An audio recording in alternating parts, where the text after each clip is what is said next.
बोलो गणपति बाप्पा मोरया।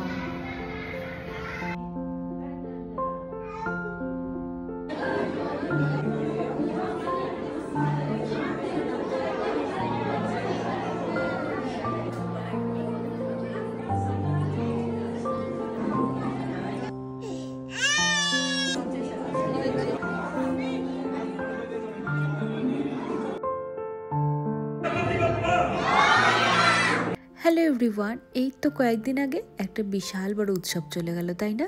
গণেশ পুজো।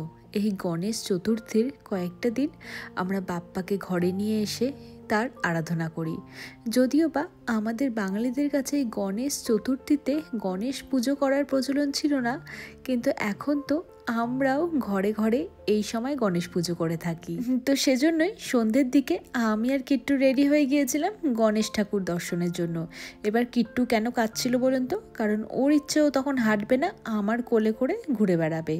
তো যাই হোক, ঠাকুর দর্শনের আগেই পাশেই একটা মিষ্টির দোকান ছিল, তো সেখান থেকে বাপ্পার জন্য ভাবলাম একটুখানি মোদক নেওয়া যাক।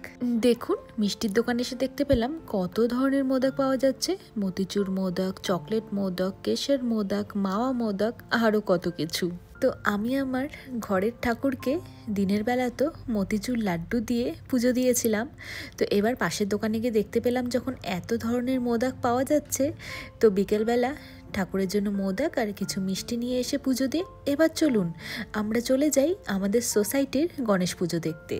তো পার্টি হলে প্রত্যেক বছরই এরকম সুন্দর করে গণেশ পুজো করা হয়, আর সেটা একদিন নয়, কয়েকদিন ধরেই চলে। নানান রকমের প্রোগ্রাম হয়। মাঝখানে কয়েক বছর না থাকায় এই গণেশ পুজোটা মিস করে গিয়েছি। তো যাই হোক, বাইরে অনেকক্ষণ ধরে বৃষ্টি হচ্ছিল, রোহন ওদিকে অফিসের কাজে ব্যস্ত ছিল। তো আমি ভাবছিলাম যে ওর অফিসের কাজটা শেষ হলেই আমরা তিনজনে এখানে আসব, কিন্তু না, ওর অফিসের কাজ আরও কিছুক্ষণ চলবে। তাই আমি কিট্টুকে নিয়ে চলে এলাম, নাহলে সন্ধ্যার আরতিটা মিস করে যেতাম। মানে আমরাও এসেছি, কিছুক্ষণের মধ্যেই আরতি শেষও হয়ে গিয়েছে। আরও দেরি করে এলে পরে তো সেটাও দেখতে পেতাম না। তো এবার চলুন ঠাকুরের পায়ে ফুল, পুজোর প্রসাদ নিয়ে কিছুক্ষণ এখানে বসি। নানান রকমের এখানে প্রোগ্রামের আবার আয়োজনও করা হয়েছে।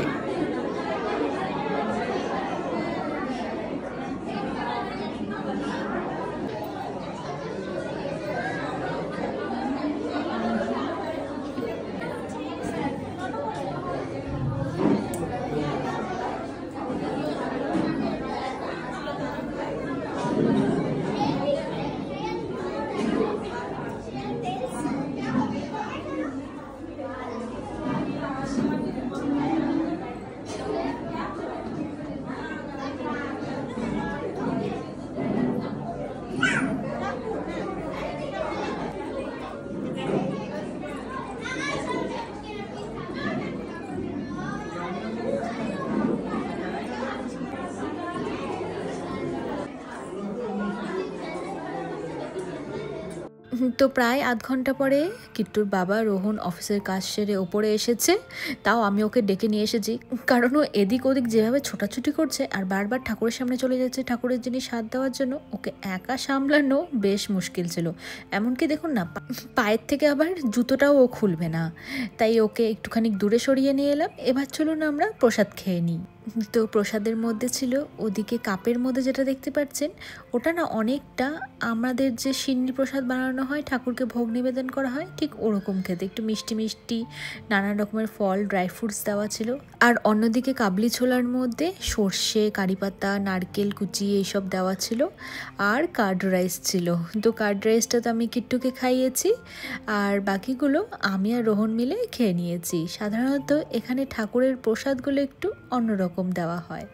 তো প্রসাদ খেয়ে নেওয়ার পরে এখানে নানান রকমের প্রোগ্রাম হচ্ছিল, তো সেই সব কিছুক্ষণ আমরা দেখলাম। তারপরে ওদিকে বাইরে এত ঝমঝমে বৃষ্টি শুরু হচ্ছিল, আর রোহনেরও কিছু কাজ ছিল। তাই ভাবলাম কিট্টুকে তো আমি এত লোকের মাঝখানে আর একা একা বেশিক্ষণ সামলাতে পারবো না, কারণ এদিক ওদিক বারবারও ছুটে যাচ্ছিল। তাই কিছুক্ষণ থেকে আমরা তিনজনই তারপরে ঘরে ফিরে গিয়েছিলাম। প্রায় 4 থেকে 5 দিনের মতো বাপ্পা আমাদের অ্যাপার্টমেন্টে ছিল। বিসর্জনটাও খুব ভালো মতো করে হয়েছিল, সেটারও একটা ছোট্ট ব্লগ আপনাদের সাথে শেয়ার করব।